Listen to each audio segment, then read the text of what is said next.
مسلک اعلیٰ حضرت علامہ شبیر احمد صاحب قبلہ مجددی، نعرہ تکبیر،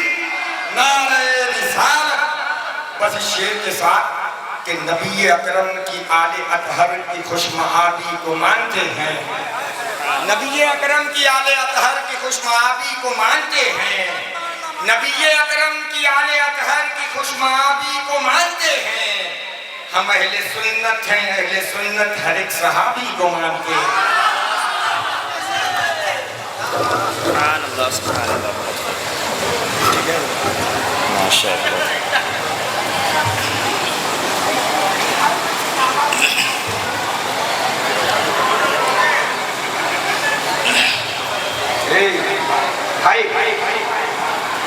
بھائی آپ لوگ کھڑے کریں، بیٹھ جائیں، بیٹھ جائیں، بیٹھ جائیں۔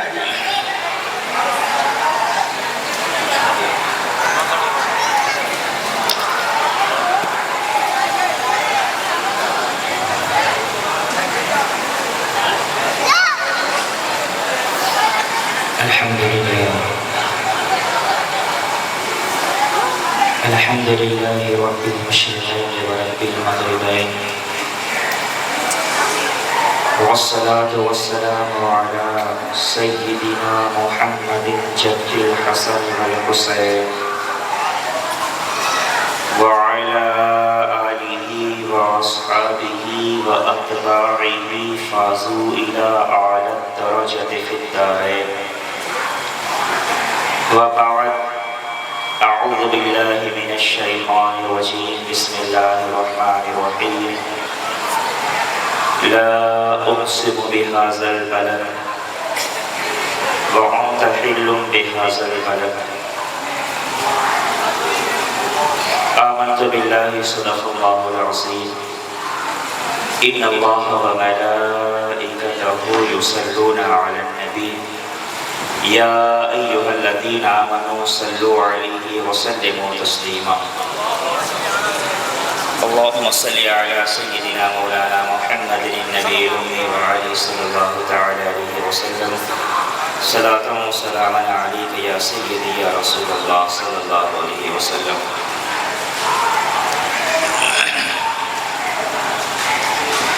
اللہ رب العزت کی تحمید و تقدیس، حضور تتمہ دورہ سرخیل زبرہ جمالہ، نور ذات لم یزل، جلوہ صبح ازل، باعث تکوین عالم، فخر آدم و بنی آدم، سرنشین مہر شام، آفتاب ہدا، ماہتاب عطا، در بحر صفا، معدنی اتقا، سید الاصفیاء، عکس نور خدا، جلوہ حق نما، حضور احمد مجتبی محمد مصطفیٰ، ارواحنا فدا صلی اللہ علیہ وسلم کی بارگاہ میں اپنی عقیدتوں کا خراج بشکل درود پیش کر لینے کے بعد، انتہائی احترام و عقیدت کے لائق تمام سامعین، حاضرین، السلام علیکم ورحمۃ اللہ وبرکاتہ۔ وعلیکم السلام ورحمۃ اللہ وبرکاتہ۔ یا صاحب الجمال و یا سید البشر، یا صاحب الجمال و یا سید البشر، من وجهك المنیر لقد نور القمر، لا يمكن الثناء كما كان حقه۔ بعد از خدا بزرگ کوئی قصہ مختصر سی میری کہانی ہے، جو کچھ ہے سب ان کی مہربانی ہے، جتنی سانسوں نے ان کا نام لیا فقط وہی میری زندگانی ہے۔ فرد عصیاں میری مسترد ہو گئی، نعت محبوب داور سند ہو گئی، مجھ سا عاصی دیا گوش رحمت میں ہے، یہ تو بندہ نوازی کی حد ہو گئی۔ اور فرماتے ہیں آدم سے لائی ہے ہستی میں آرزو رسول، آدم سے لائی ہے ہستی میں آرزو رسول، کہاں کہاں لیے پھرتی ہے جستجو رسول۔ عجب تماشا ہو میدان حشر میں بے دم، سب ہوں پیش خدا میں روبرو رسول، سب ہوں پیش خدا میں روبرو رسول۔ یا ارحم الراحمین، یا الہ العالمین، زندگی دی ہے تو جینے کا ہنر بھی دینا، زندگی دی ہے تو جینے کا ہنر بھی دینا، پاؤں بخشے ہیں تو پھر توفیق سفر بھی دینا۔ گفتگو تو نے سکھائی ہے میں تو گونگا تھا، گفتگو تو نے سکھائی ہے میں تو گونگا تھا، اب جو بولوں گا تو باتوں میں اثر بھی دینا، اب جو بولوں گا تو باتوں میں اثر بھی دینا۔ عزیزان ملت، نسبت رسول کے حوالے سے کچھ باتیں آپ کے گوشے گزار کرنی ہیں، اور الحمدللہ اس پروگرام میں غالباً یہ 6ویں مرتبہ حاضری ہو رہی ہے۔ انشاءاللہ گزشتہ سالوں کی طرح اس سال بھی ایک نئے عنوان کے تحت کچھ باتیں آپ کے گوشے گزار کی جائیں گی۔ اللہ تعالیٰ میری زبان پر کلمۃ الحق جاری فرمائے، مجھے اور آپ سب کو حق قبول کرنے کی توفیق عطا فرمائے۔ قرآن مقدس کی سورہ بلد ہے، اللہ تبارک و تعالیٰ ارشاد فرماتا ہے، لا اقسم بہذا البلد وانت حل بہذا البلد، قسم ہے اس شہر مکہ کی۔ اللہ تبارک و تعالیٰ نے جیسے ہی مکہ المکرمہ کی قسم بیان کی، ہر انسان کا ذہن اس جانب گیا کہ اللہ تبارک و تعالیٰ جب بھی کسی چیز کی قسم بیان کرتا ہے تو وہ کوئی نہ کوئی عزت و عظمت والی چیز ہی ہوا کرتی ہے۔ اللہ تبارک و تعالیٰ جب بھی کسی چیز کی قسم بیان کرتا ہے، کسی نہ کسی عزت و عظمت والی چیز کی قسم بیان کیا کرتا ہے۔ اب انسان کا ذہن اس جانب گردش کرنے لگتا ہے کہ اللہ تعالیٰ نے اگر مکہ کی قسم بیان کی ہے تو یہ مکہ مکرمہ کی قسم کیوں بیان کی جا رہی ہے؟ انسان کا ذہن جاتا ہے کہ شاید مکہ کی قسم اس لیے بیان کی جا رہی ہے کہ وہاں خانہ کعبہ ہے، وہاں حجر اسود ہے، وہاں میزاب رحمت ہے، وہاں مزدلفہ ہے، وہاں عرفات ہے، وہاں چاہ زمزم ہے، وہاں صفا مروہ ہے، وہاں مقام ابراہیم ہے، وہاں دیگر مقامات مقدسہ ہیں۔ شاید اتنے زیادہ مقدس مقامات ہیں، اس وجہ سے مکہ کی قسم بیان کی جا رہی ہے،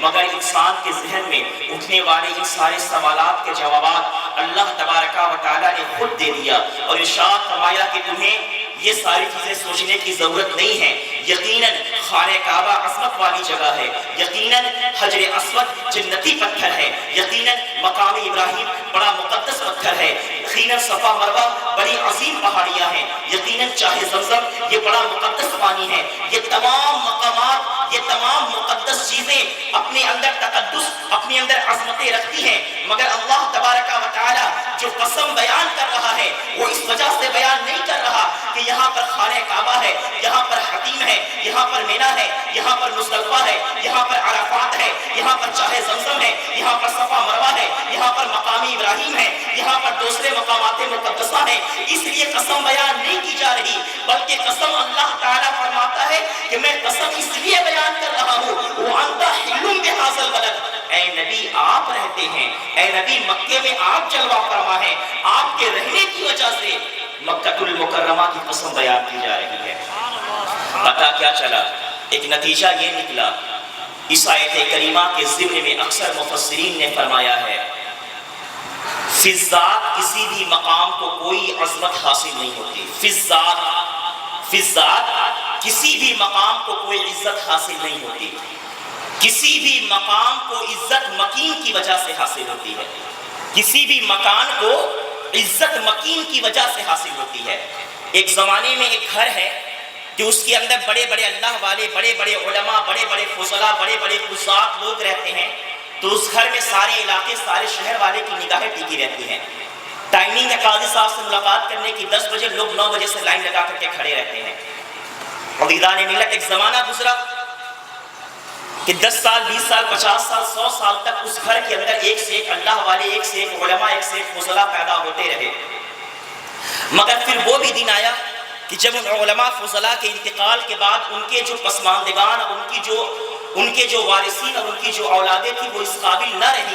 کہ وہ عالم و فاضل ہوتی، وہ اللہ والی ہوتی، وہ قاضی ہوتی، وہ دیگر اسلامی عظمتوں کے منصب پر براجمان ہوتی، وہ سب کے سب آوارہ گردیوں میں مبتلا ہو گئے۔ کوئی جواری چکاری میں مبتلا ہو گیا، کوئی شراب نوشی کرنے لگا، کوئی حرام کاریاں کرنے لگا، کوئی جھوٹ فساد کرنے لگا، کوئی گالی گلوچ کرنے لگا، کوئی غیبتیں کرنے لگا، کوئی چغلیاں کرنے لگا۔ کل تک وہی گھر جو لوگوں کے لیے دیدار کا مرکز بنا ہوا تھا، لوگ اس کے باہر کھڑے ہو کر کے لائن لگا کر کے کھڑے رہتے تھے۔ آج مکین بدل گئے، آج اس میں رہنے والے بدل گئے، ان کے عقائد و نظریات بدل گئے۔ تو مکین کے بدلنے کی وجہ سے اب اس گھر کی ویسی عزت نہ رہی جیسے کہ پہلے تھی۔ عزیزان ملت، میں آپ حضرات کو یہی سمجھانا چاہ رہا ہوں کہ قرآن مقدس کی آیت کریمہ سے یہ بات پتہ چلتی ہے کہ مکان کی عزت مکین کی وجہ سے ہوتی ہے، مکان کی عزت مکین کی وجہ سے ہوتی ہے۔ فی ذات کسی مکان کو کوئی عزت حاصل نہیں ہوتی، اور جب بات سرکار مدینہ محمد عربی صلی اللہ علیہ وسلم کی چل رہی ہو تو حضور صلی اللہ علیہ وسلم سرتاپا اس عظمتوں کے اور ان شرافتوں کے اور ان بلندیوں پر فائز ہیں کہ حضور صلی اللہ علیہ وسلم کے قدم میمنت لزوم سے عظمتیں لگی ہوئی ہیں، سربلندیاں لگی ہوئی ہیں۔ حضور صلی اللہ علیہ وسلم کے قدم میمنت لزوم سے رفعتیں لگی ہوئی ہیں۔ کیا پتا چلا کہ حضور صلی اللہ علیہ وسلم جس مقام پر جلوہ فرما ہوں گے وہ مقام تمام مکانات میں سب سے زیادہ عظیم، سب سے زیادہ افضل و اعلیٰ ہوگا۔ اور یہ میں بات اپنے عقلی گھوڑے دوڑا کر کے نہیں کر رہا ہوں، بلکہ قرآن مقدس سے میں نے استدلال کیا، اور اس پر محقق دورہ محقق الاطلاق شیخ عبدالحق محدث دہلوی رحمۃ اللہ تعالی علیہ کا فرمان موجود ہے۔ شیخ عبدالحق محدث دہلوی رحمۃ اللہ تعالی علیہ اپنی کتاب تکمیل الایمان کے اندر اور مدارج النبوہ شریف کے اندر، اور شاہ ولی اللہ محدث دہلوی اپنی کتاب فیوز الحرمین کے اندر اور الدر الثمین کے اندر اسی مفہوم کی بات ارشاد فرماتے ہیں۔ وہ کیا مفہوم ہے اور وہ کیا بات ہے؟ عزیزان محترم، یہ دونوں محدثین ارشاد فرماتے ہیں کہ فی ذات کسی مقام کو کوئی عزت حاصل نہیں ہے، اگر عزت حاصل ہے تو وہ مکین کو حاصل ہے، وہ سرکار مدینہ صلی اللہ تعالی علیہ وسلم کو حاصل ہے۔ اور دلیل کیا دیتے ہیں؟ فرماتے ہیں کہ حضور صلی اللہ علیہ وسلم کے قدوم میمنت لزوم میں اس قدر بلندیاں لگی ہوئی ہیں کہ حضور جہاں جہاں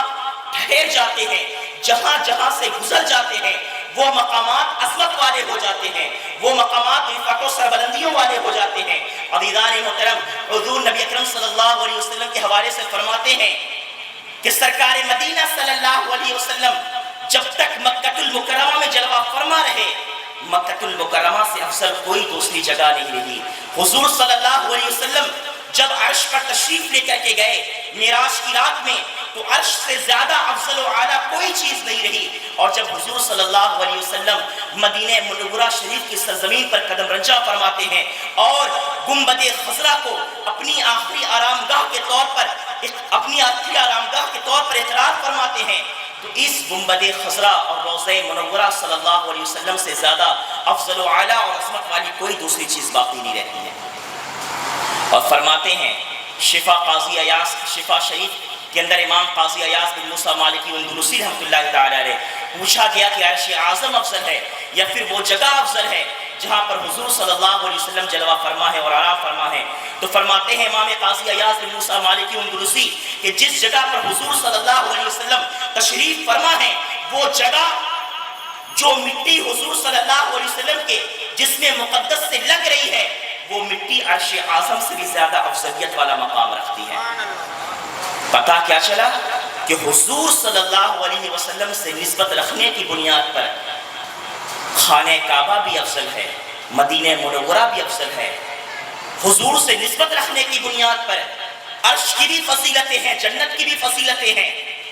یہ تمام کچھ نسبت رسول صلی اللہ علیہ وسلم کی بنیاد پر ہے۔ کسی شاعر نے اسی لیے تو کہا تھا کہ تیری نسبت سے ہے توقیر میری لوگوں میں، تو الگ ہو تو میری ذات میں رکھا کیا ہے؟ آؤ آؤ کہ مدینے کے فقیروں سے ملے، ان دنیا کے بادشاہوں میں رکھا کیا ہے؟ اور مدینے کے فقیروں میں اکثر امام دیکھے ہیں، بدل دیتے ہیں تقدیر محمد کے غلام دیکھے ہیں۔ اور فرماتے ہیں کہ نسبت بھی کیا چیز ہے دامان یار سے، نسبت بھی کیا چیز ہے دامان یار سے، بے فکر جی رہا ہوں ہر اعتبار سے، بے فکر جی رہا ہوں ہر اعتبار سے۔ تو سارا معاملہ میرے عزیزوں نسبتوں کا ہے۔ نسبت جتنی زیادہ تگڑی ہوتی ہے، نسبت جتنی زیادہ تگڑی ہوتی ہے، اتنا ہی زیادہ معاملہ سربلندی والا ہوتا ہے، اور اتنا ہی زیادہ معاملہ حضور صلی اللہ تعالی علیہ وسلم کی نسبت کی بنیاد پر چیزیں عظمت و سربلندی کی منزلیں طے کرتی ہیں اور چیزیں بلند سے بلند تر ہوتی رہتی ہیں۔ یہ نسبت رسول کا ہی احترام ہے کہ دنیا کے اندر بال تو بہت لوگوں کے ہیں، داڑھیاں تو ہماری آپ کی بھی ہیں، مگر ہماری داڑھیوں کو عطر کے اندر ملا کر کے عطر کے اندر گوشت نہیں دیا جاتا ہے، ہمارے بالوں کو کسی پانی میں ملا کر کے وہ پانی شفا کے طور پر استعمال نہیں کیا جاتا ہے۔ یہ تو نسبت کی بات ہے کہ سرکار دو عالم صلی اللہ علیہ وسلم کا منہ مقدس اور حضور کے بال مبارک کو آج دنیا کے اندر جہاں کہیں بھی حضور کے بال موجود ہیں، حضور کے مقدس بال مبارک موجود ہیں، آج ان بالوں کی زیارت کرنے کے لیے لوگ سفر کرتے ہیں، بڑی لمبی چوڑی تکان برداشت کر کے ان مقامات پر جاتے ہیں جہاں آج سرکار مدینہ سے تعلق رکھنے والے اور نسبت رکھنے والے یہ بالہائے مقدس ہیں، یہ بال مبارک ہیں۔ پتہ کیا چلا کہ بال ہمارے بھی ہیں، بال حضور صلی اللہ علیہ وسلم کے بھی ہیں، مگر بال برابر نہیں ہیں۔ حضور کے بال کا مقام یہ ہے کہ اگر کسی بیمار کو پانی میں گھول کر کے پانی میں ہلا کر کے دیا جائے تو وہ پانی آب حیات بن جاتا ہے، وہ پانی آب شفا بن جاتا ہے۔ جس بیمار کو لگ جاتا ہے اس بیمار کو شفا اور زندگی فراہم کر دیتا ہے۔ عزیزان ملت، ہمارے بال سرکار دو عالم صلی اللہ علیہ وسلم کے بال کی طرح نہیں ہیں۔ حضور کے بال کا معاملہ یہ ہے کہ ان بالوں کی نسبت محمد عربی صلی اللہ علیہ وسلم سے ہے۔ بلا تمثیل میرے عزیزوں، جن چیزوں کی نسبتیں حضور سے ہوتی جا رہی ہیں وہ چیزیں عظمتوں والی ہو رہی ہیں، وہ چیزیں برکتوں والی ہو رہی ہیں۔ عزیزان ملت، آپ اٹھا کر کے دیکھیں سرکار مدینہ سے تعلق رکھنے والے وہ نالین مقدسین کہ جنہیں حضور زیب تن فرمایا کرتے تھے، وہ حضور صلی اللہ علیہ وسلم کی جوتی مقدس جسے حضور پہنا کرتے تھے، آج دنیا کے اندر جہاں کہیں ایک دو موجود ہیں دنیا انہیں کتنی قدر کی نگاہ سے دیکھتی ہے۔ لاکھوں لاکھ روپیہ خرچ کر کے لوگ ترکی کے میوزیم میں جاتے ہیں اور ان تمام مقدس چیزوں کی زیارت کرتے ہیں جن کی نسبتیں حضور صلی اللہ علیہ وسلم سے ہیں۔ کوئی بندہ حضور سے منسوب کسی امام شریف کی زیارت کر رہا ہے، کوئی بندہ حضور سے منسوب کسی کرتے کی زیارت کر رہا ہے، کوئی بندہ حضور سے منسوب کسی جبے کی زیارت کر رہا ہے، کوئی بندہ حضور سے منسوب کسی لکڑی کی زیارت کر رہا ہے، کوئی بندہ حضور سے منسوب کسی پتھر کی زیارت کر رہا ہے، کوئی بندہ حضور سے منسوب کسی شہر کی زیارت کر رہا ہے، کوئی بندہ حضور سے منسوب کسی نہ کسی شہر کی زیارت کرتا ہوا نظر آ رہا ہے، فیض حاصل کرتا ہوا نظر آ رہا ہے۔ یہ کیا ہے؟ یہ سرکار مدینہ محمد عربی صلی اللہ تعالی علیہ وسلم کی نسبتوں کی بہاریں ہیں کہ حضور کی نسبت کا واسطہ اور صدقہ ہے۔ یہ نسبت رسول کی وجہ سے ادب اور احترام دنیا کو مل رہا ہے کہ آج دنیا میں جہاں کہیں حضور صلی اللہ علیہ وسلم سے منسوب یہ مقدس چیزیں ہیں، دنیا انہیں بڑے ہی ادب و احترام کے ساتھ دیکھتی ہے، دنیا بڑے ہی ادب و احترام کے ساتھ اسے چومتی ہے، اپنے سر پر رکھتی ہے، اپنی آنکھوں سے لگاتی ہے، شفا کے طور پر اسے استعمال کرتی ہے۔ یہ باتیں میں خود نہیں کہہ رہا بلکہ حضور صلی اللہ علیہ وسلم کی زوجہ مکرمہ ہیں، اور حضور کی زوجہ مکرمہ کا معاملہ یہ تھا کہ حضور صلی اللہ علیہ وسلم کے وصال فرما جانے کے بعد ان کے پاس حضور صلی اللہ علیہ وسلم کی ایک چادر تھی۔ حضور کے وصال کے بعد حضور صلی اللہ علیہ وسلم کی ایک چادر ان کے پاس تھی۔ اس چادر کا کیا کرتی تھی؟ وہ روایتیں بتاتی ہیں کہ وہ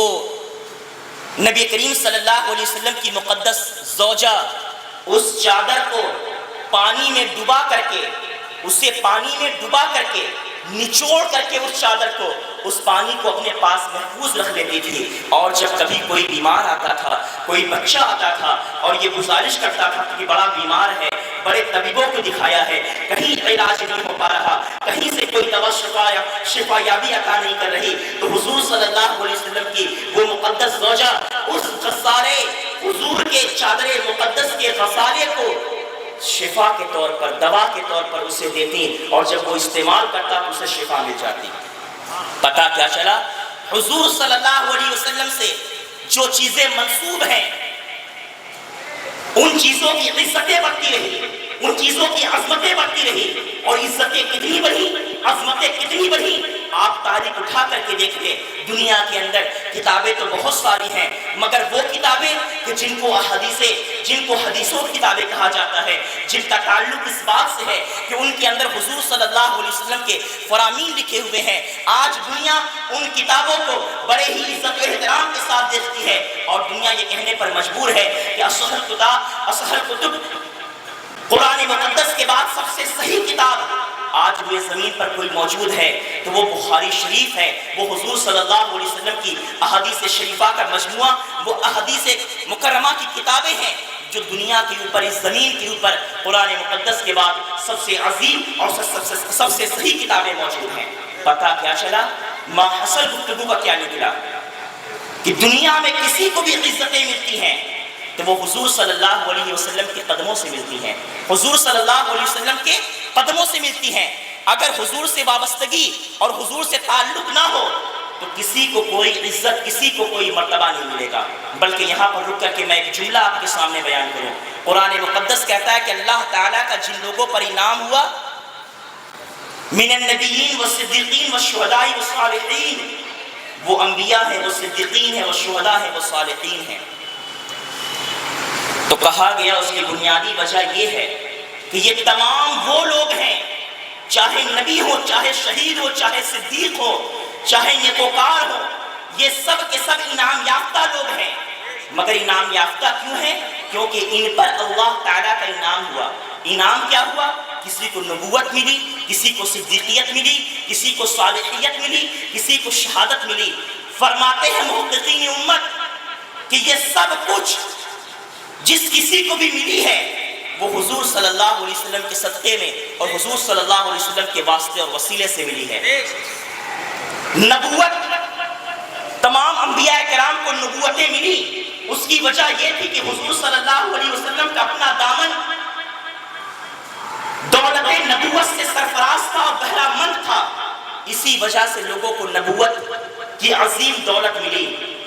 فرماتے ہیں کہ تمام لوگوں کو صادقیت، صدیقیت کی دولت ملی، اس کی وجہ یہ تھا کہ حضور صلی اللہ علیہ وسلم کا اپنا دامن صدق و امن سے پر تھا، صدق و امانت سے پر تھا۔ فرماتے ہیں کہ تمام دنیا کو شہادت ملی، اس کی بنیادی وجہ یہ ہے کہ حضور صلی اللہ علیہ وسلم کا اپنا وجود شہادت کی عظیم دولت اور نعمت سے سرفراز تھا۔ فرماتے ہیں کہ دنیا کو نیکوکاری اور صالحیت ملی، اس کی بنیادی وجہ یہ ہے کہ حضور صلی اللہ علیہ وسلم کا اپنا دامن نیکی سے اس طرح سے بھرا ہوا تھا کہ دنیا کے اندر ہونے والا جتنا بھی کام ہے اس وقت تک نیکی بن ہی نہیں سکتا جب تک کہ طریقہ مصطفیٰ پر نہ کیا جائے۔ بات سمجھ میں تو آ رہی ہے نا؟ بات سمجھ میں آ رہی ہے؟ میں کسی اور اینگل پہ لے کر جانا چاہتا ہوں۔ آپ بس اپنے ذہن میں اتنا بٹھا لیں کہ دنیا میں جس کسی کو بھی کوئی عزت، کوئی عہدہ، کوئی منصب، کوئی وقار ملا، اس کی بنیادی وجہ یہ رہی کہ اس کی نسبت حضور صلی اللہ علیہ وسلم سے وابستہ رہی۔ نسبت رسول کی بنیاد پر، نسبت رسول کی بنیاد پر وہ معظم ہوتا رہا، وہ معزز ہوتا رہا، وہ مکرم ہوتا رہا، وہ عرفہ و اعلیٰ ہوتا رہا۔ عزیزان ملت، دنیا کے اندر ناتی تو بہت ہیں، دنیا کے اندر پوتے تو بہت ہیں، دنیا کے اندر بیٹی بیٹے تو بہت ہیں، مگر جو مقام، جو عظمتیں حضور صلی اللہ علیہ وسلم کے بیٹوں کو، حضور کی بیٹیوں کو حاصل ہوا، وہ مقام و مرتبہ کسی اور کو حاصل نہیں ہو سکا۔ اس کی بنیادی وجہ یہ ہے کہ ان بیٹوں کی اور بیٹیوں کی نسبت کسی اور کی جانب نہیں بلکہ سرکار مدینہ محمد عربی صلی اللہ تعالی علیہ وسلم کی جانب ہے۔ حضور سے نسبت رکھنے کی بنیاد پر اب یہ عام بیٹیاں نہیں ہیں، اب یہ عام بیٹے نہیں ہیں، ارے یہ بیٹیاں ایسی نور والی ہیں کہ میرے امام فرماتے ہیں کہ صبح طیبہ میں بھی بڑھتا ہے باڑا نور کا، صدقہ لینے نور کا آیا ہے تارا نور کا، تیری نسل پاک میں ہے بچہ بچہ نور کا، تو ہے عین نور تیرا سب گھرانہ نور کا۔ فرماتے ہیں کہ نور کی سرکار سے پایا گوشالہ نور کا، ہو مبارک تم کو ذوالنورین جوڑا نور کا، ہو مبارک تم کو ذوالنورین جوڑا نور کا۔ عزیزان ملت، پتہ کیا چلا کہ دنیا میں جس کسی کو بھی کوئی عزت، کوئی مرتبہ، کوئی مقام، کوئی منصب، کوئی عہدہ ملا، اس کی بنیادی وجہ نسبت رسول صلی اللہ علیہ وسلم ہے۔ جب بھی کوئی چیز رسول اللہ صلی اللہ علیہ وسلم سے، جب بھی کوئی شخص حضور صلی اللہ علیہ وسلم سے نسبت رکھتا ہے، نسبت رسول کی بنیاد پر، وہ عظیم ہوتا جاتا ہے، وہ عزیز ہوتا جاتا ہے، اس کا مقام و مرتبہ بڑھنے لگتا ہے۔ پتہ کیا چلا کہ حضور صلی اللہ علیہ وسلم سے نسبت رکھنے کی بنیاد پر چیزیں عظمت و سربلندی کو پہنچتی ہیں۔ تو جب تمام کائنات کے اندر آپ دیکھیں، عورتیں تو سب کی ہوتی ہیں، ہمارے یہاں بھی مردوں کی جن کی شادیاں ہو جاتی ہیں ان کی عورتیں ہیں، ہمارے معاشرے میں بھی عورتیں ہوتی ہیں، مگر قرآن مقدس ان عورتوں کے بارے میں جن کا تعلق اور جن کی نسبتیں حضور صلی اللہ علیہ وسلم سے قائم ہیں، ان عورتوں کے بارے میں قرآن کہتا ہے لستن کأحد من النساء، اے نبی کی عورتوں تم اور عورتوں کی طرح نہیں ہو، اے نبی کی عورتوں تم اور عورتوں کی طرح نہیں ہو، تمہارا مقام تمہارا مرتبہ پھر الگ ہے۔ اس کی وجہ یہ ہے کہ تم نبی اکرم صلی اللہ علیہ وسلم کی عورتیں ہو، حضور صلی اللہ علیہ وسلم کی ازواج ہو۔ حضور سے جو چیزیں منسوب ہوتی ہیں، حضور سے جو چیزیں نسبت رکھتی ہیں، ان چیزوں کا مقام، ان چیزوں کا مرتبہ بڑھتا رہتا ہے۔ عزیزان ملت، آپ اٹھا کر کے دیکھ لیں، چاہے کوئی بھی شخصیت ہو، چاہے کوئی بھی مقام ہو، بلکہ آپ دور کیوں جاتے ہیں، حضرت عمر فاروق اعظم عمر ابن خطاب رضی اللہ تعالی عنہ ہیں، مکہ المکرمہ شریف کی سرزمین پر تشریف فرما ہے، خانہ کعبہ کا طواف کر رہے ہیں۔ اسی طواف خانہ کعبہ کے درمیان میں سیدنا عمر ابن خطاب رضی اللہ تعالی عنہ کا ایک مقام وہ آتا ہے کہ جب آپ کو حجر اسود کا بوسہ لینا ہے، اور حجر اسود کا بوسہ لینے کے لیے جب حضرت عمر ابن خطاب رضی اللہ تعالی عنہ آگے بڑھتے ہیں تو حجر اسود کو خطاب کرتے ہوئے کہتے ہیں، حجر اسود سے گفتگو کرتے ہوئے کہتے ہیں، اے حجر اسود تو یقیناً جنتی پتھر ہے، تو یقیناً آدم علیہ السلام سے نسبتیں رکھتا ہے، مگر یہ جان لے تجھے معلوم ہونا چاہیے کہ اگر تجھے میرے نبی نے نہ چنا ہوتا، تجھے اگر میرے نبی سے نسبت نہ ہوتی تو میں کبھی تجھے نہ چومتا اور کبھی تجھے اپنے ہونٹوں سے نہ لگاتا۔ پتہ کیا چلا کہ یہ انبیاء کرام، یہ رسول عظام، یہ تمام صحابہ کرام، یہ تمام اولیاء امت، یہ تمام مسلمانان عالم ان چیزوں کا ادب اور ان چیزوں کا احترام کرتے ہیں جن کی نسبتیں حضور صلی اللہ علیہ وسلم سے وابستہ ہیں۔ حضور صلی اللہ علیہ وسلم سے وابستگی کی بنیاد پر چیزیں مقام و مرتبے کو حاصل کرتی ہیں۔ عزیزان ملت، قرآن مقدس ان پاک نفوس جن کا تعلق سرکار دو عالم صلی اللہ تعالی علیہ وسلم سے ہے، ان کے تعلق حضور سے نسبت ہونے کی بنیاد پر قرآن کہتا ہے کہ انما یرید اللہ لیذھب عنکم الرجس اہل البیت ویطہرکم تطہیرا، اے نبی کے گھر والوں، اے نبی کے اہل بیت، اللہ تبارک و تعالیٰ کو یہی چاہتا ہے کہ تمہیں ہر طرح کی رزق سے بالکل پاک و صاف کر دے، بالکل دور کر دے۔ اور دوسرے مقام پر اللہ تبارک و تعالیٰ فرماتا ہے کہ قل لا اسألکم علیہ اجرا الا المودۃ فی القربى، اے نبی آپ فرما دیں کہ میرے قرابت داروں سے محبت کرو، یہ عمل تمہارے اوپر واجب ہے۔ اتنی گفتگو کے بعد آپ حضرات یہاں تک پہنچ گئے ہوں گے کہ دنیا میں جس کسی کو عزتیں ملی، جس کسی کو مقام و مرتبہ ملا، وہ نسبت رسول صلی اللہ علیہ وسلم کی بنیاد پر ملا۔ اگر ہمیں بہترین امت بنایا گیا، امت مسلمہ تمام امم سابقہ کے اندر سب سے افضل امت ہے، تو اس کی بنیادی وجہ یہ ہے کہ یہ امت محمد ہے، ہماری نسبت حضور صلی اللہ علیہ وسلم سے ہے۔ جس کتاب کی نسبت حضور سے ہو جائے وہ کتاب عزت والی ہے، جن امت کی نسبت محمد عربی سے ہو جائے وہ امت افضل والا ہے، جن مقامات کی نسبتیں حضور صلی اللہ علیہ وسلم سے ہو جائیں وہ مقامات عزت و عظمت والے ہیں، جن پاک نفوس کی نسبتیں حضور صلی اللہ علیہ وسلم سے ہو جائیں وہ پاک نفوس عزت و عظمت والے ہیں۔ بلا تمثیل اسی طرح سے صحابہ کرام ان پاک نفوس کا نام ہے جن کی نسبتیں دنیا کی کسی اور کے یاری سے، دنیا کی کسی اور کی صحبت سے نہیں بلکہ سرکار مدینہ صلی اللہ علیہ وسلم کی نسبت سے اور حضور صلی اللہ علیہ وسلم کی یاری سے ثابت ہے۔ حضور کا یار ہونے کی بنیاد پر، حضور سے نسبت ہونے کی بنیاد پر، حضور سے تعلق ہونے کی بنیاد پر پھر ان صحابہ کا مقام کتنا بلند ہوتا ہے، کتنا بلند ہوتا ہے کہ قرآن مقدس اعلان کرتا ہے رضی اللہ عنہ ورضوا عنہ، اللہ تعالیٰ ان لوگوں سے راضی ہے اور ان سب کی شان یہ ہے کہ یہ سب اللہ تعالیٰ سے راضی ہے۔ عزیزان محترم، یہ وہ صحابہ کرام ہیں جن کی نسبتیں حضور صلی اللہ تعالیٰ علیہ وسلم سے وابستہ ہیں، اور حضور صلی اللہ علیہ وسلم سے وابستہ ہونے کی بنیاد پر دنیا میں دوست تو بہتوں کے ہیں، دنیا میں یار تو بہتوں کے ہیں، مگر میرے نبی فرماتے ہیں، حدیث شریف میں ہے، اللہ کے رسول صلی اللہ علیہ وسلم نے فرمایا کہ اللہ تبارک و تعالی نے مجھے تمام نبیوں کے درمیان چن لیا اور ان لوگ قربان جائے اس گاندھی جی کے اوپر جن کو دنیا مہاتما کہتی ہے، جب وہ اسلام کی عظمتوں کو بیان کرتا ہے، اسلام کی عظمتوں کو بیان کرنے کے ساتھ ہی ساتھ وہ ایک کافر انسان کہتا ہے، وہ ایک مشرک انسان کہتا ہے کہ میں نے دنیا کے اندر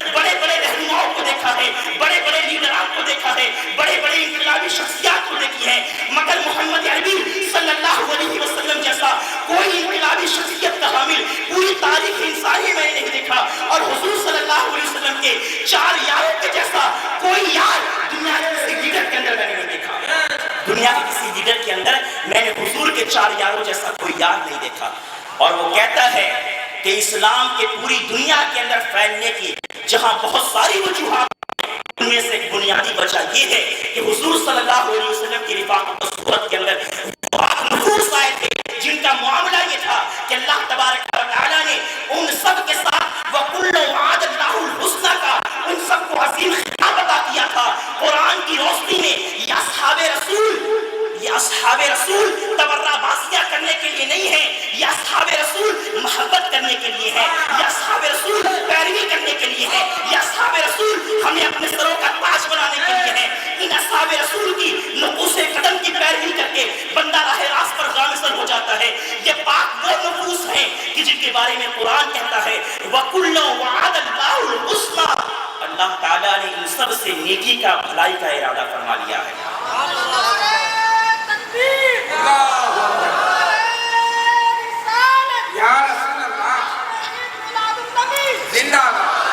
عزیزان محترم، یہ نسبت رسول کی عظمتیں اور اہمیتیں ہیں کہ جن کا تعلق حضور سے ہوتا جاتا ہے، جن کی نسبتیں حضور سے وابستہ ہوتی جاتی ہیں. ارے نسبت رسول کی ہی تو بنیادی وجہ ہے آج صحابہ کو جو یہ مقام ملا، یہ کسی اور بنیاد پر نہیں ملا بلکہ نسبت رسول کی بنیاد پر ملا. وہ کیسے؟ امام ربانی مجدد الفسانی شیخ احمد سرہندی رحمت اللہ تعالی علیہ، جو آج کے نہیں بلکہ 400 سال پرانے عظیم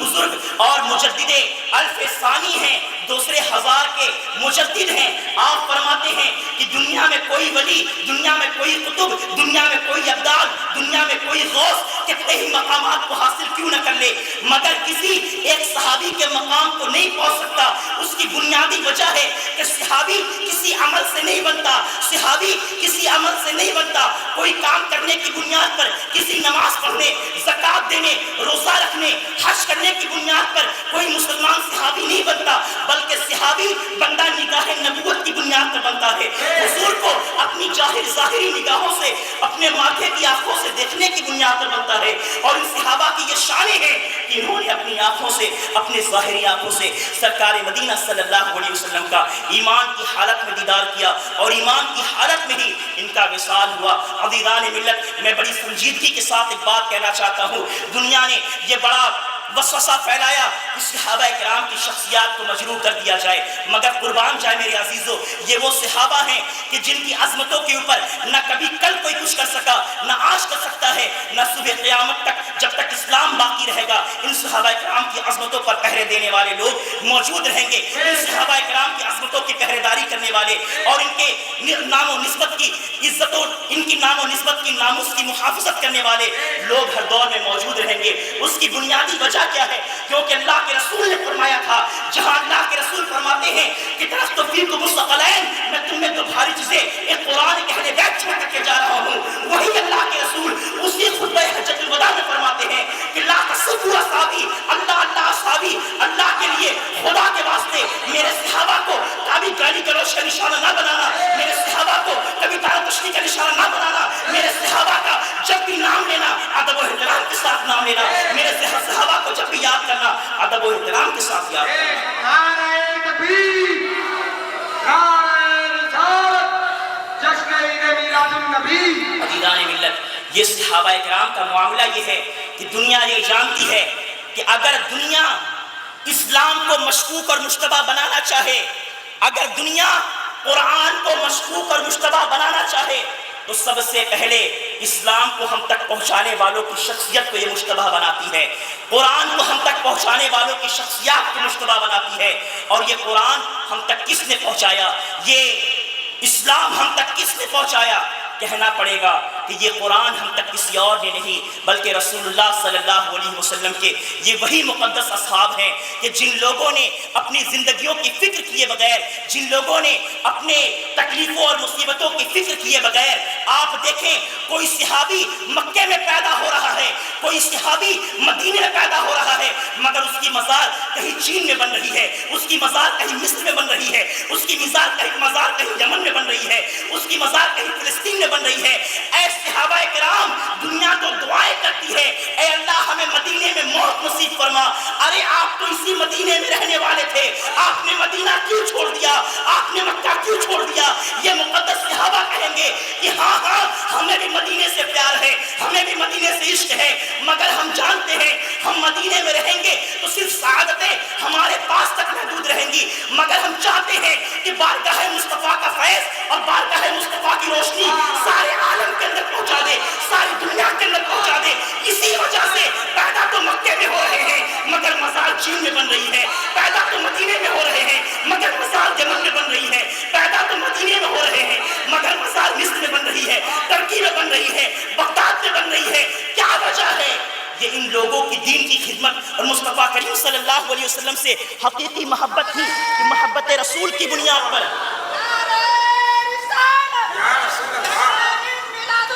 زندہ باد زندہ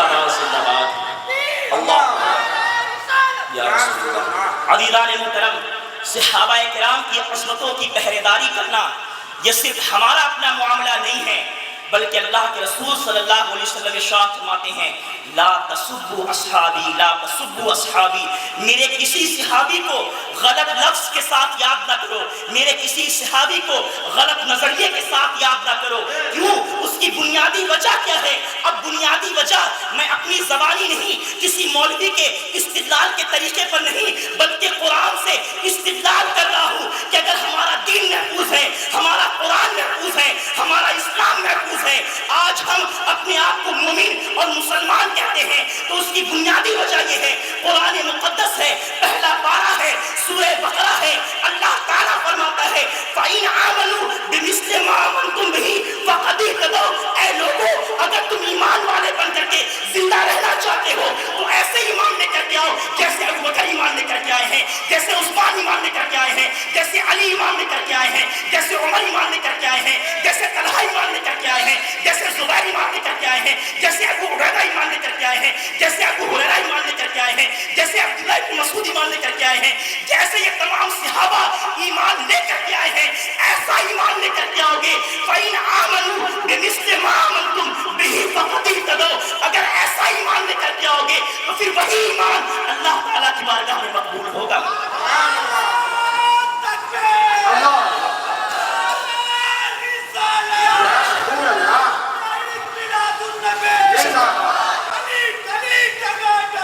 ابو بکر ابو بکر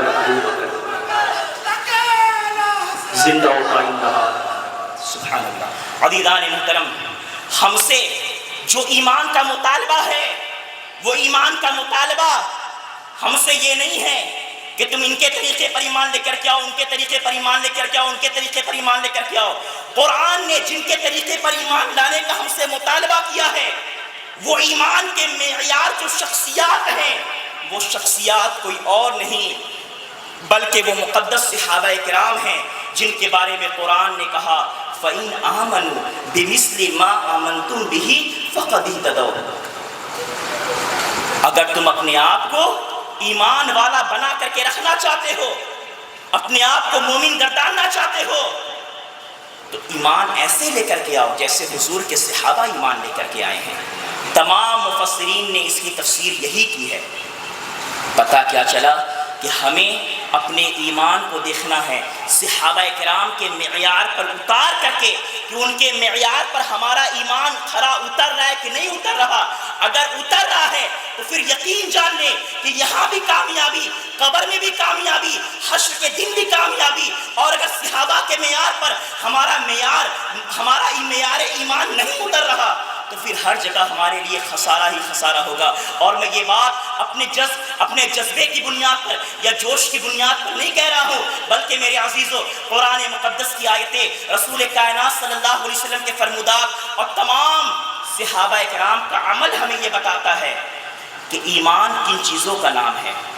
آج دنیا صحابہ کرام کو اہل بیت اطہار کا گستاخ بنا کر کے اور اہل بیت اطہار کا دشمن بنا کر کے پیش کرنا چاہتی ہے۔ عزیزان ملت، آج یہ دنیا کا دستور ہو گیا ہے، یہ انگریز چاہتے ہیں کہ جب تک ہم ایک دوسرے کو آپس میں لڑائیں گے نہیں، اس وقت تک ہم راج نہیں کر سکتے۔ یہ دنیا کا دستور ہوگا۔ اللہ کے رسول صلی اللہ تعالی علیہ وسلم کی بارگاہ میں رہنے والا وہ کوئی بھی شخص ہو، وہ کوئی بھی صحابی ہو، حضور کے دست مقدس پر ایمان لانے والا کوئی بھی شخص ہو،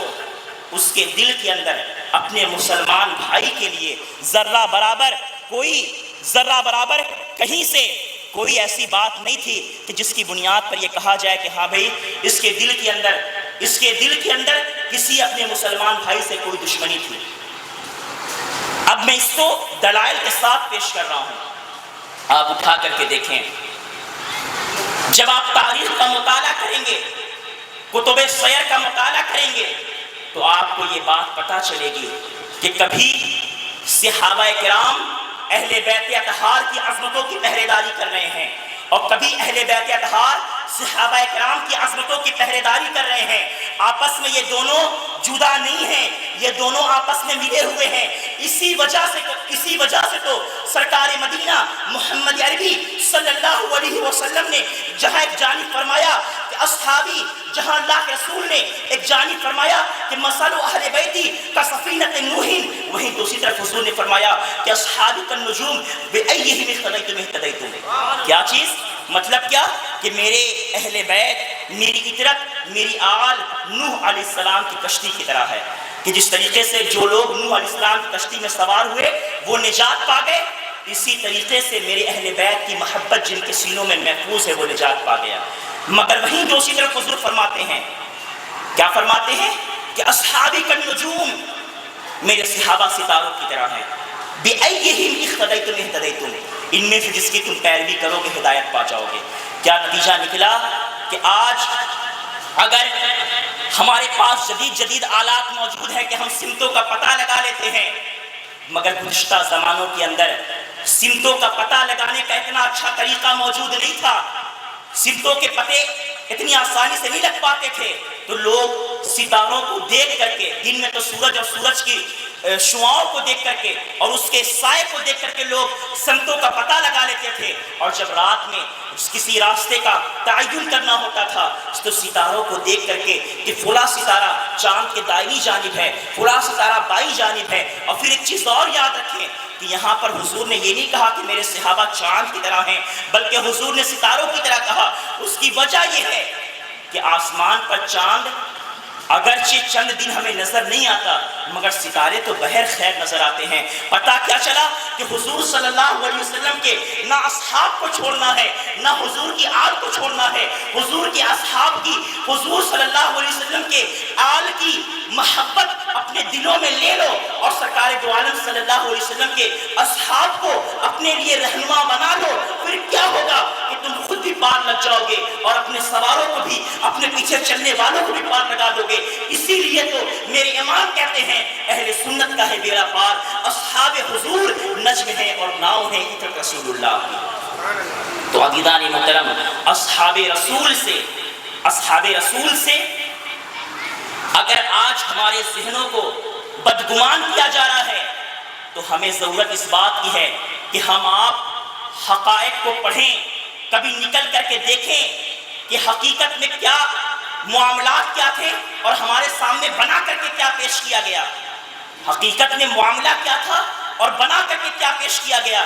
ایک سیدہ کائنات فاطمہ الزہرا رضی اللہ تعالی عنہا سے منسوب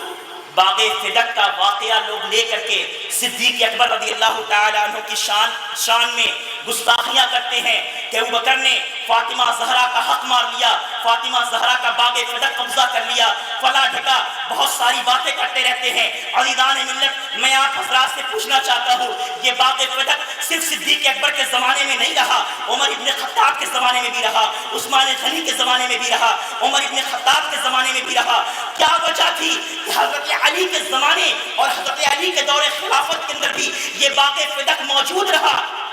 چلو مان لیا ابو بکر نے یہ باغ فدق نہیں دیا، عمر نے باغ فدق نہیں دیا، عثمان نے نہیں دیا، جب علی کی حکومت اور علی کا دور آیا تو حضرت مولا کائنات علی شیر خدا تو لے سکتے تھے، حضرت علی شیر خدا رضی اللہ تعالی عنہ کا اس حوالے سے کوئی رد عمل یہ بتاتا ہے کہ مولا کائنات جانتے تھے کہ ارے ہماری نگاہوں میں اس باغ فدق کی کیا اہمیت ہے، ہماری نگاہوں میں تو جنت کے مناظر موجزن رہتے ہیں، ارے میری بیوی کی یہ شان ہے کہ میری بیوی خاتون جنت ہے، جنتی عورتوں کی سردار ہے، میرے بچوں کی یہ شان ہے کہ میرے بچے یہ حسن و حسین جنتی جوانوں کی سردار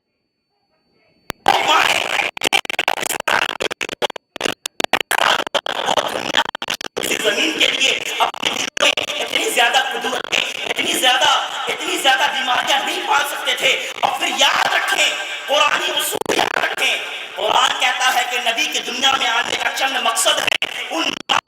بنیادی مقصد یہ ہے لقد من اللہ علی المؤمنین اذ بعث فیہم رسولا یتلو علیہم آیاتہ ویزکیہم ویعلمہم الکتاب والحکمہ۔ یہ نبی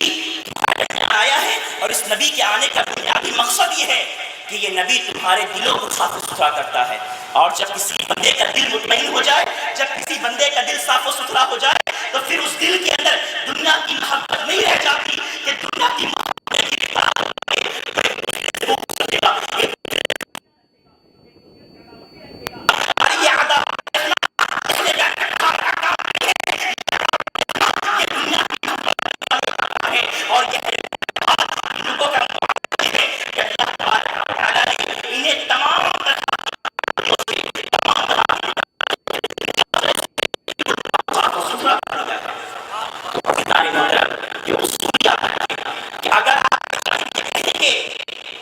کہ حضور صلی اللہ علیہ وسلم نے دلوں کا منوں کا تصفیہ کیا،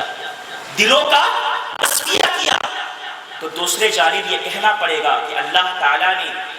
پھر ان کے دلوں کو اتنا صاف و ستھرا کر دیا کہ ان کے دل میں دنیا کی رتی کی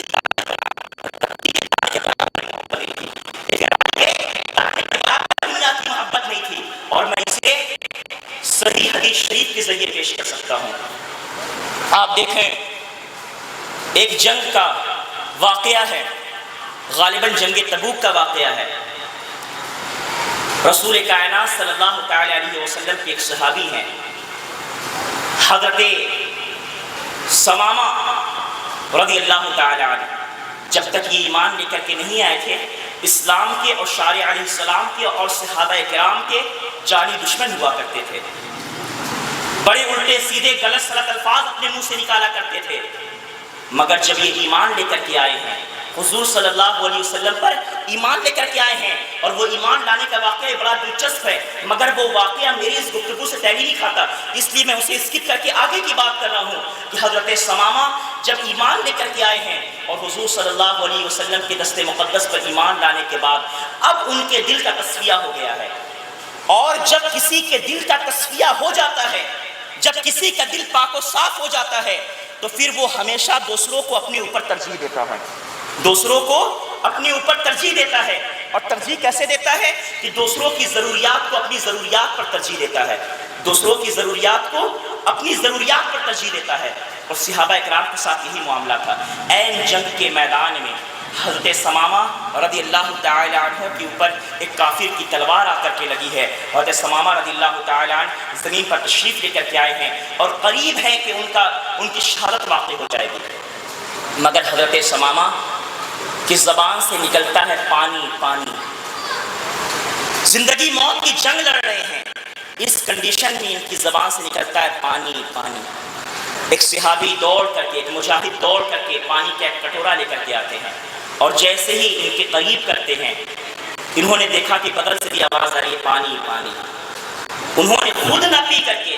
اپنے بغل والے کی طرف بڑھا دیا۔ اسی طریقے سے 7 لوگوں تک یہ پانی کٹورا جاتا رہا، اور 7ویں شخص نے پھر اپنے بغل والے کی طرف بھیج دیا کہ اس نے مجھ پر ترجیح دی ہے تو پہلے اسے یہ پانی کا پیالہ پلایا جائے۔ آج لوگ اپنی طبیعتوں پر، اپنی نفسانیت پر صحابہ کرام کو محمول کرتے ہیں، سوچتے ہیں کہ جیسے ہم ہیں، جیسی ہماری گھٹیا سوچیں ہیں ایسے ہی صحابہ کی سوچیں تھی، ایسے ہی صحابہ بھی سوچتے تھے، تو ایسی بات ہرگز نہیں ہے۔ یہ صحابہ نور نگاہ نبوت کے فیض یافتہ تھے، حضور کی نگاہوں نے انہیں اتنا نوازا تھا، حضور کی نگاہوں نے انہیں اتنا سنوارا تھا کہ ان کی نگاہوں میں دنیا کی کوئی ویلیو ہی نہیں تھی۔ اس کی بنیادی وجہ یہ بھی ہے کہ حضور صلی اللہ علیہ وسلم کی ایک نگاہ جس پر پڑ جاتی ہے، ظاہر و باطن ہر اعتبار سے اسے اتنا روشن و منور کر دیتی ہے، اسے دنیا سے اتنا بیگانہ کر دیتی ہے کہ اس کی نگاہ میں دنیا کی پھر کوئی ویلیو نہیں ہو جاتی۔ اور میری اگر اتنی بات کو آپ سمجھ لیں، قرآن مقدس کا بس اتنا فلسفہ کہ حضور کی بعثت کا بنیادی مقصد، میں اگر استدلال کرنے پر آؤں نا تو شاید آپ کے اوپر بھاری گزرے، چونکہ اگر میں ابھی اطمینان سے بولنے لگوں گا سارے لوگ غصہ چھوڑ کر چلے جانے لگیں گے، ہمیں چلانے کی اور چلوانے کی عادتیں پڑ گئی ہیں، سمجھنے سمجھانے کے لیے تو ہم آپ آمادہ ہی نہیں ہوتے۔ میں سوچ کر کے آیا تھا، ابھی راستے میں آ رہا تھا تو کہہ رہا تھا میں کہ کئی دنوں سے آواز بہت زیادہ بیٹھی ہوئی ہے، پہلی مرتبہ عمر میں ایسا ہوا اتنے عرصے کے درمیان کہ پہلی مرتبہ میری آواز بیٹھ گئی، چند دنوں سے بیٹھی ہوئی ہے، مگر اس کے باوجود چلانا پڑ رہا ہے۔ اس کی وجہ بنیادی کیا ہے کہ اگر آرام سے بولو گے، سمجھنے سمجھانے کے انداز سے بولے گے، لوگوں کو لگے کہ یار ٹائم پاس کر رہا ہے۔ حضور صلی اللہ تعالی علیہ وسلم کی دنیا میں آنے کا بنیادی مقصد کیا ہے؟ قرآن کی روشنی میں اگر آپ دیکھیں گے تو قرآن کہتا ہے لقد من اللہ علی المؤمنین اذ بعث فیہم رسولا یتلو علیہم آیاتہ، انگلی پر گریے گا۔ حضور کی دنیا میں آنے کا بنیادی مقصد کیا ہے؟ پہلا مقصد ہے یتلو علیہم آیاتہ، کہ حضور لوگوں پر اللہ کی آیتیں تلاوت کرتے ہیں، وَيُزَكِّيهِمْ، اور ان کے دلوں کو، ان کے منوں کو صاف ستھرا کرتے ہیں، وَيُعَلِّمُهُمُ الْكِتَابَ وَالْحِكْمَةَ، اور انہیں کتاب و حکمت کی تعلیم سکھاتے ہیں۔ یہ تین اصول اللہ تبارک و تعالیٰ نے قرآن مقدس میں بیان کیے ہیں، یہ تین اصول اللہ تعالیٰ نے قرآن مقدس میں بیان کیے ہیں کہ نبی کے دنیا میں بھیجنے کا تین مقصد ہے، جن میں سے ایک مقصد کیا ہے کہ حضور لوگوں کے دلوں کو، حضور کے منوں کو صاف و ستھرا کرتے ہیں۔ اب اگر کوئی یہ کہے کہ حضور کے ہاتھ پر ایمان لانے کے باوجود بھی، حضور صلی اللہ علیہ وسلم کی صحبت و سنگت اور حضور کی نگاہیں پڑھنے کے باوجود بھی کوئی انسان پاک و صاف نہیں ہوا، کسی کا دل ستھرا نہیں ہوا، کسی کے دل سے دنیا کی محبت اگر نہیں نکلی، تو پھر وہ صرف کسی صحابی پر انگلی نہیں اٹھا رہا بلکہ وہ حضور صلی اللہ علیہ وسلم پر انگلی اٹھا رہا ہے، بلکہ صرف حضور صلی اللہ علیہ وسلم پر نہیں، اللہ تبارک و تعالیٰ کے اوپر انگلی اٹھا رہا ہے کہ اللہ نے اپنے نبی کو ایک مقصد کے تحت بھیجا اور نبی اس مقصد کے خلاف کام کر رہا ہے۔ نبی کو بھیجنے کا مقصد کیا تھا؟ دل کو صاف کرنا، تو نبی نے دل کو صاف نہیں کیا تو پتہ کیا چلا کہ نبی نے اللہ کے حکم کے خلاف کام کیا۔ نبی کا کام تھا دل کو صاف کرنا، نبی نے دل کو صاف ہی نہیں کیا۔ تو عزیزان محترم، یہ جو عقائد و نظریات پھیلائے جاتے ہیں کہ فلاں صحابی ایسا تھا، فلاں صحابی ایسا تھا، یہ یاد رکھ لیں کہ یہ قرآنی اصول اور ضابطہ نہیں ہے، یہ لوگوں کی اپنی بھڑاسیں اور لوگوں کی اپنی اسلام دشمنیاں ہیں، ورنہ معاملہ یہ ہے کہ قرآن اہل بیت کی عظمتیں سکھاتا ہے، قرآن صحابہ کرام کی محبتوں کا درس سکھاتا ہے، اور یہی سارے اصول، یہی سارے معاملات قرآن و سنت کی روشنی میں ہمیں اور آپ کو سیکھنے کو ملتے ہیں۔ تو عزیزان محترم، یہ صحابہ کرام کی عزتیں عظمتیں کیوں ہیں؟ ان کے بہت سارے وجوہات کی بنیاد پر ایک اہم وجہ یہ ہے کہ ان کی نسبتیں حضور صلی اللہ علیہ وسلم سے وابستہ ہیں، اور حضور سے وابستہ ہونے کی بنیاد پر پھر ان کا وقار اور ان کی عزتیں اور زیادہ بڑھ جاتی ہیں۔ میں یہاں پر دو چار باتیں بس پیش کر رہا ہوں۔ حضرت مولا کائنات علی شیر خدا رضی اللہ تعالی عنہ نے ابو بکر صدیق رضی اللہ تعالی عنہ کے حکومت خلافت پر تشریف فرما ہونے کے چند روز کے بعد صدیق اکبر رضی اللہ تعالی عنہ کے ہاتھ پر بیعت فرمائی تھی، فوراً بیعت نہیں کی تھی۔ 2-3 روز کے وقفے کے بعد مولا کائنات علی شیر خدا رضی اللہ تعالی عنہ نے ابو بکر صدیق رضی اللہ تعالی عنہ کے ہاتھ پر بیعت خلافت کی تھی، اور یہ بیعت خلافت کرنے میں تاخیر کیا ہوئی تھی؟ اس تاخیر کی وجہ بھی محققین امت بیان فرماتے ہیں، کیونکہ علی کسی عام شخص کا نام نہیں ہے، علی حیدر کرار، علی کو حیدر کرار کہتے ہیں، علی باب مدینہ العلم ہے، علی اپنے اعتبار سے تحقیق کر رہا ہے، علی اپنے اعتبار سے غور و فکر کر رہا ہے۔ جب مولا کائنات آپ نے ہر اعتبار سے جانچ پڑتال کر لی کہ نہیں ابو بکر ہی خلافت کے سب سے زیادہ لائق ہے فائق ہے، تو حضرت مولا کائنات علی شیر خدا رضی اللہ تعالی عنہ نے بھی صدیق اکبر رضی اللہ تعالی عنہ کی خلافت کو تسلیم کر لیا۔ اور پھر میرے عزیزو یاد رکھیں کہ دنیا تو آپ کو پتہ نہیں کیا کیا سبق پڑھانا چاہتی ہے۔ ارے آپ دیکھیں کہ سرکار مدینہ صلی اللہ علیہ وسلم کی چہیتی اور لاڈلی بیٹی سیدہ خاتون جنت فاطمہ زہرا طیبہ طاہرہ عابدہ زاہدہ رضی اللہ تعالی عنہا، جب آپ کا وصال ہوتا ہے، آپ کے وصال کے بعد جب آپ کے جسم مقدس کو جنازے کی نماز کے لیے قریب کیا جاتا ہے، تو پھر کون تھا جو سیدہ فاطمہ زہرا رضی اللہ تعالی عنہ کی نماز جنازہ پڑھاتا، جنازے کی نماز ادا کرواتا؟ عزیزان ملت، دنیا یہ دیکھنا چاہتی تھی کہ ابھی تو صدیق اکبر خلافت کے اوپر امیر المومنین ہیں، خلیفۃ المسلمین ہیں، دیکھنا یہ ہے کہ اب اس جنازے کی نماز کی امامت مولا کائنات کرواتے ہیں یا پھر صدیق اکبر کرواتے ہیں۔ صدیق اکبر اقتداء میں آنا ہی چاہتے تھے کہ مولا کائنات اپنی زوجہ کی جنازے کی نماز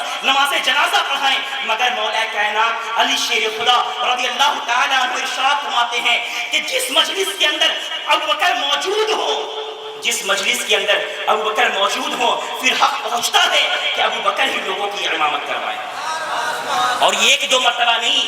بلکہ حضور صلی اللہ علیہ وسلم کے وصال فرمانے کے بعد جب کچھ لوگ آئے اور مولا کائنات علی شیر خدا رضی اللہ تعالی عنہ کے ذہن کے اندر کلی چاہی کہ حضرت مولا کائنات علی شیر خدا رضی اللہ تعالی عنہ کے ذہن کے اندر کچھ بدگمانیاں ڈالی جائیں اور صدیق اکبر اور صحابہ کرام کے تعلق سے بدگمان کیا جائے، تو اس وقت میں اور اس ماحول میں مولا کائنات علی شیر خدا کو اگر کسی نے بدگمان کرنا چاہا تو اس وقت مولا کائنات علی شیر خدا فاتح خیبر باب مدینہ العلم حضرت علی رضی اللہ تعالی عنہ ارشاد فرماتے ہیں، اے لوگوں مجھے بدگمان نہ کرو، مجھے اپنے ارادے سے کوئی ٹال مٹول نہیں کرنی ہے، میں نے ابو بکر کی خلافت کو تسلیم کر لیا ہے۔ اس کی وجہ یہ ہے کہ ہمارے نبی نے جسے ہمارے دین کا امام بنایا ہے، ہم نے اس ابو بکر کو اپنے دنیا کا بھی امام تسلیم کر لیا ہے، دنیا کا بھی خلیفہ اور امیر تسلیم کر لیا ہے۔ تو عزیزان ملت، مولا کائنات علی شیر خدا رضی اللہ تعالی عنہ کا معاملہ یہ ہے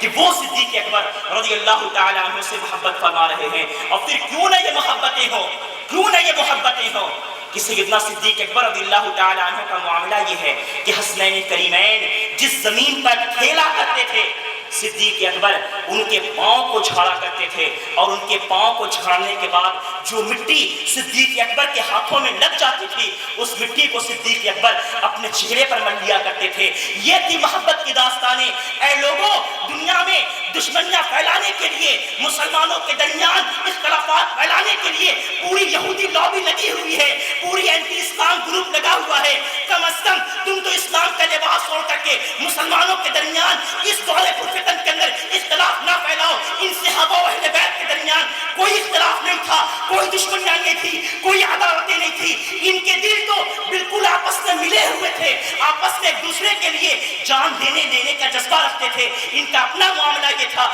کہ جہاں ایک جانب صدیق اکبر حسنین کریمین کی پاؤں کی دھول صاف کر رہے ہیں، وہی دوسرے جانب سیدنا ابو ہریرہ رضی اللہ تعالی عنہ اپنی چادر مقدس سے حسنین کریمین کے پاؤں میں لگی ہوئی دھول کو صاف کیا کرتے تھے۔ وہی دوسری جانب حضرت عمر ابن خطاب رضی اللہ تعالی عنہ ہیں، یمن سے بہت ساری چادریں آئی ہیں، اور یہ چادریں صحابہ کرام کے درمیان اور مجاہدین کے درمیان تقسیم کر دی گئی ہیں۔ تمام مجاہدین ان چادروں کو پہن رہے ہیں، عمر فاروق اعظم کے سامنے آ رہے ہیں کہ عمر ہماری تعریف کر دے، فاروق اعظم ہماری تعریف کر دے، مگر حضرت عمر ابن خطاب نے دیکھا کہ یہ چادریں سب کے درمیان تقسیم ہو گئی ہیں، مگر نبی کے نواسے حسنین کریمین کو یہ چادریں ابھی نہیں مل پائی ہیں۔ تو حضرت سیدنا عمر ابن خطاب رضی اللہ تعالی عنہ فرماتے ہیں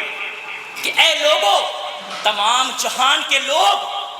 خوبصورت سے خوبصورت لباس اور خوبصورت سے خوبصورت چادر اوڑھ لے، میری نگاہ میں ان کا اتنا مقام اور مجھے اتنی خوشی نہیں ہوگی جتنی خوشی مجھے اس وقت ہوگی جب حسنین کریمین کے بدن مقدس کے اوپر، حسنین کریمین کے جس میں نے جسم کے اوپر یہ مبارک چادریں ہوں گی، یہ پاک چادریں ہوں گی. اور پھر فوراً عمر بن خطاب نے حکم دیا کہ یہ چادریں جہاں سے بن کر کے آئی ہیں انہیں یہ فرمان جاری کیا جائے کہ جلد سے جلد ان سے اچھی اور خوبصورت چادریں حسنین کریمین کے لیے بنوا کر کے بھیجی جائیں. یہ محبتیں ہیں اہل بیت کے ساتھ، صحابہ کرام کی، خلفائے راشدین کی. اور میرے عزیزوں، جب صحابہ نے، جب خلفائے راشدین نے حسنین کریمین سے محبتیں کی ہیں، اہل بیت اطہار سے محبتیں کی ہیں، تو ان پاک نفوس نے بھی محبتوں کا حق بڑے اچھوتے انداز میں ادا کیا ہے، بڑے نرالے انداز میں ادا کیا ہے. وہ کیسے کیا ہے؟ سبائیوں نے حضرت عثمان غنی کے گھر کا گھیراؤ کر لیا ہے، اور یہ سبائی، یہ اسلام دشمن طاقتیں حضرت عثمان غنی رضی اللہ تعالیٰ عنہ کو شہید کرنے کا ناپاک ارادہ رکھتی ہیں. حضرت مولا کائنات کے کان میں یہ بھنک جاتی ہے. اس وقت زمین کے اوپر بہت سارے اجلہ تابعین موجود تھے، صحابہ کی اولادیں موجود تھی، مگر مولا کائنات اگر کسی کو عثمان غنی کی حفاظت کے لیے دروازے پر تعینات کرتے ہیں تو مولا کائنات کا انتخاب کوئی اور نہیں ہوتا بلکہ خود اپنے بیٹے حسنین کریمین ہوتے ہیں، امام حسن ہوتے ہیں، امام حسین ہوتے ہیں. ان لوگوں کو عثمان غنی کی عزتوں کی محافظت کے لیے ان کے دروازے پر تعینات کر کے دنیا والوں کو بتا رہے ہیں کہ جس طریقے سے تمہارے بچپنوں کو، تمہارے نازوں کو صحابہ نے اٹھایا ہے، آج باری آ گئی ہے کہ تم بھی صحابہ کی عزت و ناموس پر پہرے داری کرو، صحابہ کی عزتوں پر پہرے داری کرو. یہی وجہ تھی کہ صحابہ کرام سے ایک جانب صحابہ کرام نے جہاں ایک جانب اہل بیت اطہار سے محبتیں کی ہیں، وہی اہل بیت اطہار نے بھی ان صحابہ کرام سے محبتوں کی عظیم مثالیں قائم کی ہیں. عزیزان ملت، صحابہ کرام اور اہل بیت اطہار کی محبت و عظمت ہم آپ کیا بیان کر سکتے ہیں؟ اسے بیان کرنے والے اہل دل کہتے ہیں، اہل نظر کہتے ہیں، مفکرین امت کہتے ہیں. صدیق عکس حسن و جمال محمد است. صدیق یہ وہی کہہ رہا ہے. یہ جملے میرے نہیں ہیں، یہ جملے اس ڈاکٹر اقبال کے ہیں، یہ جملے اس ڈاکٹر اقبال کے ہیں جو کبھی بیدار ہوتا ہے، جو کبھی فکر پیش کرتا ہے تو کہتا ہے قوم کو بیدار تو ہو لینے دو، انسان کو بیدار تو ہو لینے دو، ہر قوم پکارے گی ہمارے ہے حسین. وہی ڈاکٹر اقبال جو کہتا ہے اسلام کے دامن میں بس اس کے سوا کیا ہے؟ ایک ضرب ید اللہ، ایک سجدہ شبیری. جو ایک جانب اہل بیت اطہار کا مداح خوان ہے، جو ایک جانب سرکار مدینہ کی عزت و ناموس کا محافظ اور نگہبان ہے، وہی ڈاکٹر اقبال جب اپنی فکر پیش کرتا ہے تو کہتا ہے صدیق عکس حسن و جمال محمد است. صدیق عکس حسن و جمال محمد است. فاروق ذل جاہ و جلال محمد است. صدیق حسن و جمال محمد است. فاروق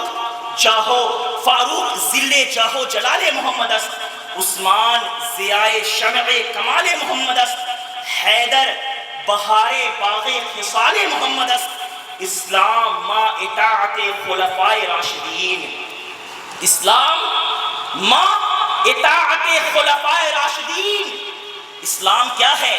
ان خلفائے راشدین کی اطاعت کا حقیقی معنوں میں کرنے کا نام اسلام ہے. اسلام ما اطاعت خلفائے راشدین. ایمان ما محبت آل محمد است. ایمان ما محبت آل محمد است. عزیزان محترم، یہ میں اپنی فکر نہیں اس ڈاکٹر اقبال کی فکر پیش کر رہا ہوں جس نے جو بھی فکر پیش کی ہے اس کی کوئی مثال اور کوئی نظیر نہیں ملتی. وہ ڈاکٹر اقبال کہتا ہے اسلام ما اطاعت خلفائے راشدین. ایمان ما محبت آل محمد است. ایمان ما محبت آل محمد است. عزیزان ملت، یہ کون پاک نفوس ہیں؟ لوگ کہتے ہیں صدیق اکبر کے بارے میں بکواسیں کرتے ہیں. صدیق اکبر کا اپنا مقام اور اپنا مرتبہ یہ ہے کہ صدیق اکبر اور عمر ابن خطاب کی افضلیت کے قائل تو خود مولا کائنات علی شیر خدا تھے. دار قطنی کے حوالے سے فتاوی شامی کی ہے، دار قطنی کے حوالے سے کہ مولا کائنات علی شیر خدا نے فرمایا کہ اگر کوئی مجھے صدیق و عمر پر، شیخین پر فضیلت دیتا ہے تو میں اسے وہی سزا دوں گا جو ایک جھوٹے کی سزا ہوتی ہے. اسے وہی کوڑے اور اتنے ہی کوڑے لگواؤں گا جتنے کے کوڑے ایک جھوٹے کو لگوائے جاتے ہیں. پتہ کیا چلا کہ مولا کائنات